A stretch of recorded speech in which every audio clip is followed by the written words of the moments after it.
that disinformation is absolutely central to Soviet strategy for defeating what they call the main enemy, what the KGB calls the main enemy, that is the United States, without firing a shot.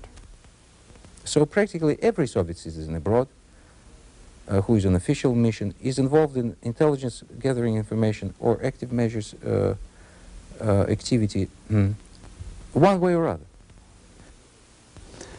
I have to admit that I'm an author of a number of forgeries, for example. The Czechoslovak intelligence service produced at the time a number of forgeries leaked, for example, to Egyptian government, proving that the American government was planning an assassination against the Egyptian president. Forgery, bribery, agents of influence, disinformation, and overall dirty tricks are all part of a broad range of Soviet activities called active measures. This program is about these Soviet active measures. We will hear from journalists like Newsweek's former chief correspondent Arnaud de Bourgraf and French author Jean-François Revel, and from former Soviet KGB officer Stanislav Levchenko and former Czechoslovakian intelligence officer Ladislav Bittman. We will also talk with the man at the United States State Department whose job it is to respond to these active measures.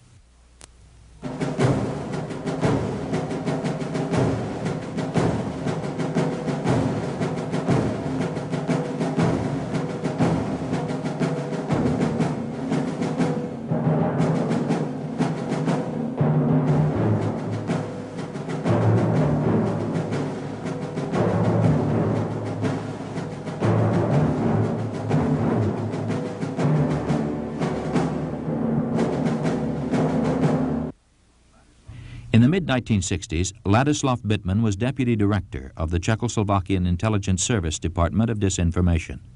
In 1968, after the Soviet invasion of Czechoslovakia, he defected to the United States.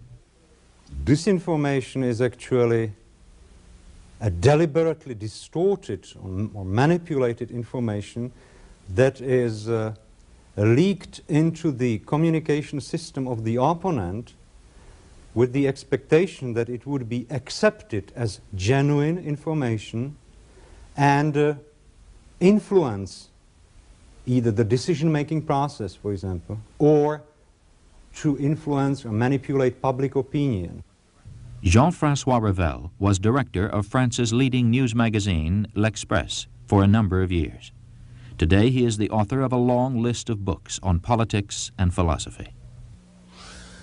La désinformation, ce n'est pas simplement le mensonge. Disinformation is not simply lies or falsifications. It is the art of having your enemies say what you want them to say.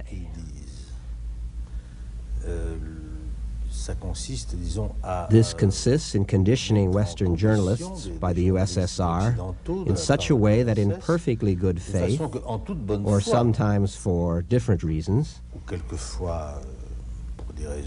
even sometimes financial reasons,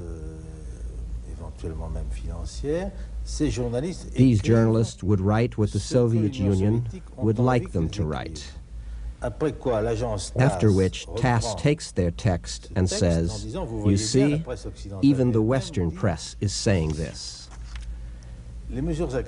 Active measures, and these go even further, consist in making up completely false documents which they try to have distributed as authentic Western documents.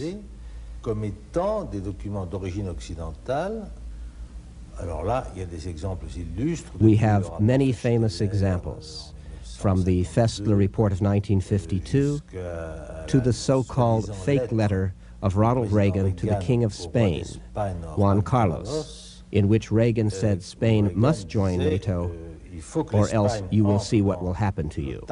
This was a fake.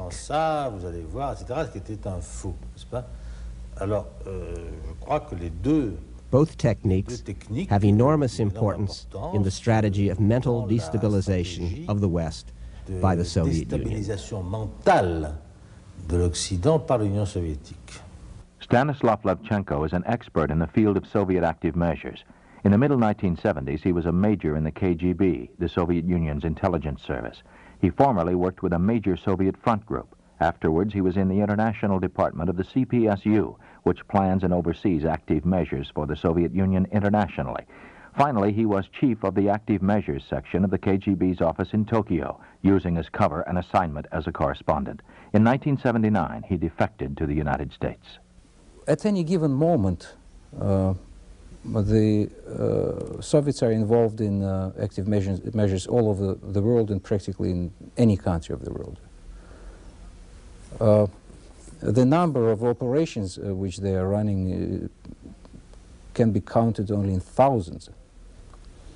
We're talking about many thousands of people, probably somewhere at least 15,000 people who in the Soviet Union and outside of the Soviet Union are involved in that kind of actions on regular and daily basis.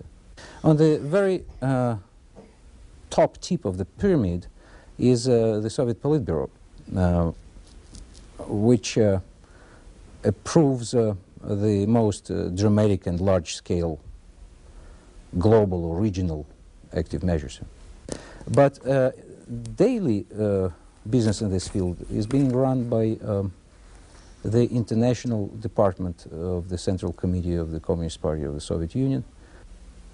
International Department is responsible for planning, coordination, and implementation of the Soviet active measures abroad. The main difference between overt and covert types of operations in this field is that when Soviets are running some clandestine active measures operation, like for instance planting some major story in the newspaper in France, West Germany, United States, elsewhere, Japan, elsewhere, that kind of article normally would be written by local, in many cases prominent journalist who will express as if his own or her own opinion.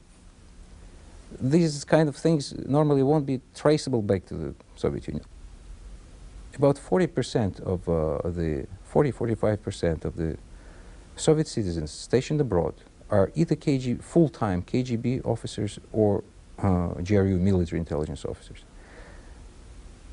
Another 50% are cooperating either with KGB or GRU. So practically every Soviet citizen abroad who is on official mission is involved in intelligence gathering information or active measures activity one way or other. From 1964 until 1966, the Czechoslovak service was involved in a number of operations, mainly against the United States, undermining American foreign policy in Western Europe, in developing countries. And at the time, the Czechoslovak television was thinking about making a documentary about black and devil's lakes in Czechoslovakia, the Czechoslovak West German borders. And that actually brought the Czechoslovak disinformation department to the idea to use it to put something in one of the lakes, and that then the television would discover it. And we actually prepared a series of documents for that purpose. Well, originally we dropped 4 chests at the bottom of the Black Lake. They were actually empty. There were no documents at that time because we still didn't have these documents. We were still searching for the documents. And then came the Czechoslovak television team, and I was one of the divers. They didn't know that I was an intelligence officer. They thought that I was one of the Czechoslovak officials at Ministry of Foreign Affairs. So I actually led the diving team to the area where these chests were placed on the bottom, and they were discovered. And the Czechoslovak Ministry of Interior announced at a special press conference that historically important documents were discovered in that lake. And that was the beginning of a campaign that lasted for about 2 years. the purpose was to revive the threat of Nazism and to point a finger at West Germany and say, look, they are still there, and West Germany is still a great potential danger for you. One of the major and most effective forms of disinformation is forgery. Letters, telegrams, memoranda are forged on a regular basis. Dr. Bittman explains. I would say that the major successes were in developing countries, where the governments didn't have the expertise to analyze properly these operations. And for example, sometimes in very cheap forgeries are accepted, anti-American forgeries, forgeries of American documents, are accepted in developing countries as a genuine proof of American conspiracy. For example, in some ways the most damaging story, one of these active measures of disinformation, and one almost uses the term interchangeably here, occurred in Ghana in the last day of March of '83, where the #2 man in the government, key advisor to President Rawlings, got up, held a press conference, and waved a document around and said, "I have the proof. This document, a report of the West German embassy of a conversation with the American ambassador, Thomas Smith, in which he explained how and why the Americans were going to overthrow the Rawlings government." This led to a sharp deterioration of relations between the United States and Ghana. It took some time to work that out. Eventually, the Ghanaians accepted our and the West German explanations of why this was a fake document. Letters and telegrams are not the only forgeries. During this time, for example, the Czechoslovak and East German intelligence services started a worldwide campaign to undermine, to paralyze the operations of CIA. And at that time, the East Germans came with the initiative to publish a book called Who is Who in CIA. The information came from Czechoslovak and East German archives, and of course under the Soviet supervision. It is a classical example of a disinformation product. The book contains a number of names, supposedly CIA operatives. About 50% of the names of that book, in that book, are truly CIA agents, CIA operatives. And then there is a number of names of various American diplomats, public officials, judges, journalists who never worked for the CIA. There's one case, a U.S. Army Field Manual, 3031B, which is goes back to the middle 70s and is supposed to be a manual on how to destabilize countries. This has appeared in about 20 different countries. I do remember that I myself, on many occasions, I actually had to keep white gloves in one of the drawers of my desk, because time and again, when the diplomatic pouch will arrive and secret packages will be brought in my office, almost each time there will be some forgery there, and like in spy movies, sometimes spy movies saying right things, you are not supposed to leave any traces that somebody was working on such documents. So sometimes for hours I had to read and to work on some forgery wearing gloves. Another example took place more recently in Italy. As you know, the Soviets and the Bulgarians have had terrible publicity because of their possible implication in the assassination of the Pope, the arrest of Antonov, the Bulgarian connection.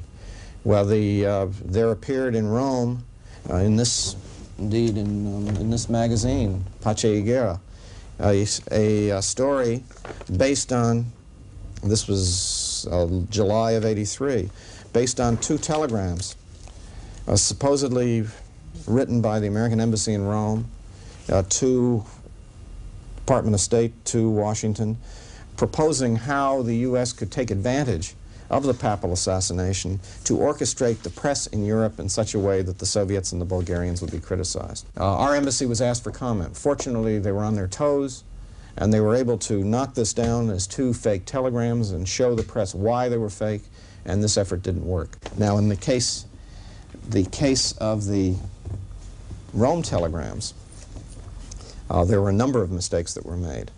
Number one, they forgot to put cable number on it. And all American embassy telegrams have a number on it, as you know, or USIA telegram. That was the first mistake. Second mistake was in the addressee line in Washington. This was supposedly a suggestion from Embassy Rome to USIA in Washington. What the telegram said was USIS Washington. Well, no telegram would go out if it was a USIS telegram. You know, many mistakes civil servants, bureaucrats can make, but they get the name of their organization right. Forgery is only one type of active measure. Another is the Soviet front. Soviets also have more than 60 years of experience of running so-called Soviet fronts. By fronts, they understand organizations which claim to be public, independent organizations, but actually they are being run primarily by International Department of the Central Committee of the Communist Party of the Soviet Union.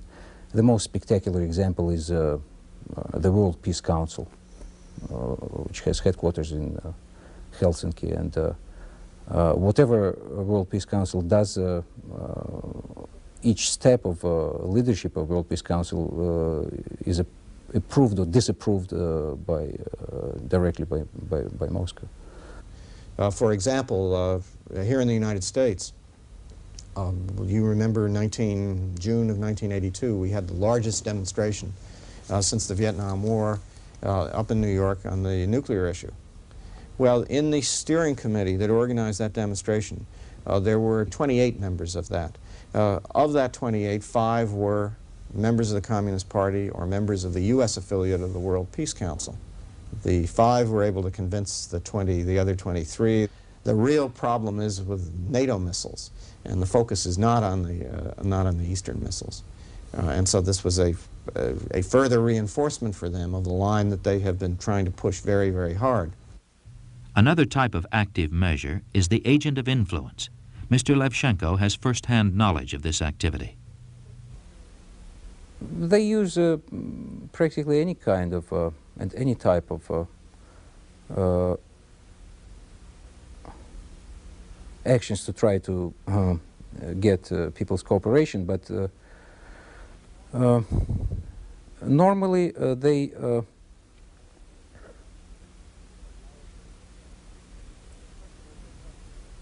first of all, they're trying to recruit so-called agents of influence. Without agents of influence, Soviets will never be able to implement any active measures at all. The most recent classic example came in West Germany, where the special assistant to Willy Brandt turned out to be an East German spy. In many cases, agent of influence is not used for collection of intelligence, but he is supposed to be able to influence public opinion or business circles or government circles or public organization in his country, one way or other. For instance, in Japan, the most important Soviet agent of influence was basically recruited because of his ego problems. By the time Soviets approached him, he already at least one time was member of Japanese government. He started to publish monthly bulletin, and he started to exchange the delegations between the Japanese parliament and the parliamentarians and Soviet parliamentarians. That's exactly also what Soviets wanted, and Soviets were using him to plant all kinds of disinformation. One technique of active measures that often remains undetected is the use of rumors. For example, at the time of the tragedy in the mosque in Mecca, the Holy Mosque in Mecca, 1979, when it was attacked, Soviet diplomats throughout the Middle East were spreading the story that the United States CIA was behind it. Indeed, at the time, there was a test match, a cricket match between India and Pakistan taking place. And one of the broadcasters on that cricket match, test match, which is listened to all over India and Pakistan, sort of like the American World Series or a football championship, mentioned on the radio this report, that he had heard a report that the United States was behind the attack of the mosque in Mecca. And as you know, that the next day, the United States Embassy in Islamabad was attacked and burned.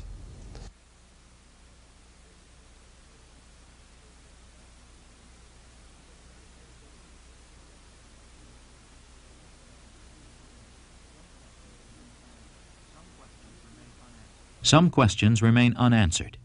What is the effect of all these active measures? And why do the Soviets engage in these activities?